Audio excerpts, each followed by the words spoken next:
السلام السلام علیکم ورحمۃ اللہ وبرکاتہ۔ آپ نے دو لفظ تو سنے ہوں گے، ایک لفظ ہے ان پڑھ اور ایک لفظ ہے جاہل۔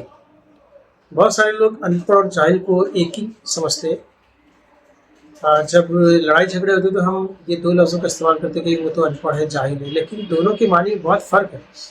ان پڑھ اس شخص کو کہا جاتا ہے جو باقاعدہ رسمی طور پر کسی اسکول میں مدرسے میں تعلیم حاصل نہیں کیا، یعنی وہ پڑھ نہیں سکتا۔ اگر آپ اس کو کوئی مواد دیں گے پرنٹڈ تو پڑھ نہیں سکتا، اور دوسری چیز اگر آپ کو اس کو کاغذ اور قلم دیں گے تو لکھ نہیں سکتا، لیکن اس کو معلومات بہت ہے۔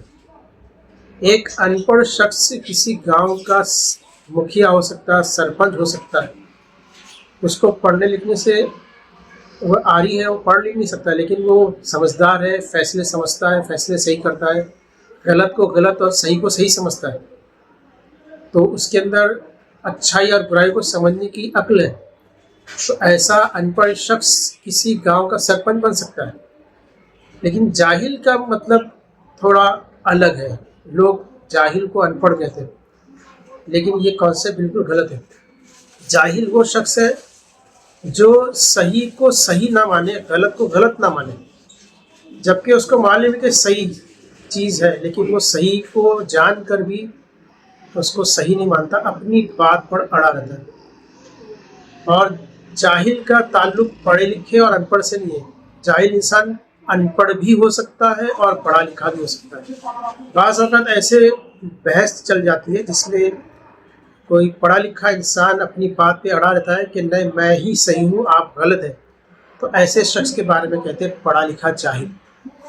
تو جاہل انسان ان پڑھ بھی ہو سکتا ہے اور پڑھا لکھا بھی ہو سکتا ہے۔ پڑھے لکھے ہونے سے جاہل انسان کو ہم جاہل نہیں کہیں گے، ایسا ضرور نہیں ہے۔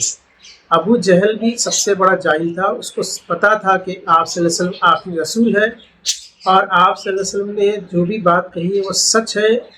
اللہ کی حقیقت وحدانیت کو وہ جانتا تھا، اور اللہ کے نبی آخری رسول ہے یہ سب جانتا تھا، اس کے بعد بھی مانتا نہیں تھا۔ تو وہ انسان جو اپنی بات پہ اڑے رہے، بھلے وہ غلط ہے لیکن اپنے آپ کو صحیح کہے، ایسے شخص کو جاہل کہا جاتا ہے۔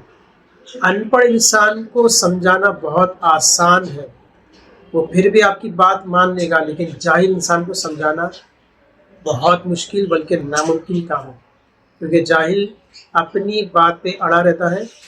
سارے دلائل پیش کر دیجئے، سچائی پیش کر دیجئے، حوالے پیش کر دیجئے، آپ ریفرنس پیش کر دیجئے، لیکن وہ اپنی بات سے ہٹے گا نہیں، بلکہ اسی بات پہ اڑا رہے گا۔ اسی لیے ایسے انسان کو جاہل کہا جاتا ہے، اور کبھی بھی آپ اپنی زندگی میں جاہلوں سے بحث مت کیجیے۔ آپ کو ایک چھوٹی سی کہانی سناتا ہوں۔ ایک گدھا گھاس کو کہتا ہے کہ یہ جو گھاس ہے یہ گلابی ہے۔ یہ بات شیر سن لیتا، شیر کہتا ہے کہ نہیں گھاس تو ہری ہوتی ہے۔ اب یہ دونوں کی بحث بڑھ جاتی ہے، اور یہ دونوں جاتے ہیں شیر ببر کے پاس، جنگل کے راجا کے پاس، کہ جہاں پناہ آپ ہی ہم کو بتا دیجیے کہ کون غلط ہے۔ یہ گدھا کہتا ہے گھاس گلابی ہوتی ہے اور میں کہہ رہا ہوں کہ گھاس ہری ہوتی ہے، آپ بتائیے کون سی چیز صحیح ہے؟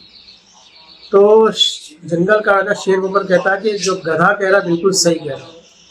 گدھا بڑا خوش ہوتا ہے اور خوشی خوشی چلا جاتا کہ دیکھو میں بات صحیح کہہ رہا ہوں۔ تو شیر جو ہے شیر ببر سے کہتا ہے کہ ارے آپ نے بھی گدھے کو صحیح کہا، جبکہ آپ اچھی طرح جانتے ہیں کہ گھاس ہری ہوتی ہے۔ تو پتہ ہے شیر ببر نے شیر سے کیا کہا؟ شیر ببر نے کہا شیر سے کہ گدھا جب کہہ رہا ہے گلابی ہے تو اس کو آپ کتنا بھی سمجھا لو اپنی بات پہ اڑا رہے گا کہ وہ گلابی ہے۔ تو جاہلوں سے بحث نہیں کرنے کا، گدھا گدھا ہے، گدھے سے بحث کرنا اپنے وقت کی بربادی کرنا۔ تو اگر تم اس سے حجت کرتے تو کئی منٹ کئی گھنٹے تمہارے کھا لیتا کہ وہ کئی طرح سے آپ کو سمجھاتا کہ نہیں گھاس گلابی ہے گلابی ہے گلابی۔ تو گدھے کے ساتھ بحث کر کے اپنا وقت ضائع کرنے سے بہتر ہے کہ گدھے کی بات کو مان کے اس کو ہٹائیے۔ یہ پوری دنیا جانتی ہے کہ گھاس گلابی ہوتی ہے ہری ہوتی ہے، وہ نہیں مان رہا تو اس کے ساتھ بحث کر کے اپنا وقت ضائع نہیں کرنا چاہیے۔ تو کبھی بھی آپ کی زندگی میں کوئی جاہل آپ کو ملے جس کو سارے حقیقت پتہ اس کے بعد بھی اپنی بات پہ اڑا رہے، تو آپ سمجھ جانا کہ یہ جاہل ہے، اس سے حجت کرنا اپنے وقت کو اور اپنے دماغ کو برباد کرنے کے برابر ہے۔ تو امید ہے آپ کو ان پڑھ اور جاہل میں فرق سمجھ میں آ گیا، تو دونوں لفظ کا استعمال صحیح جگہ پر آپ کیجیے گا۔ ملتے ہیں اگلی ویڈیو میں، تب تک کے لیے اللہ حافظ۔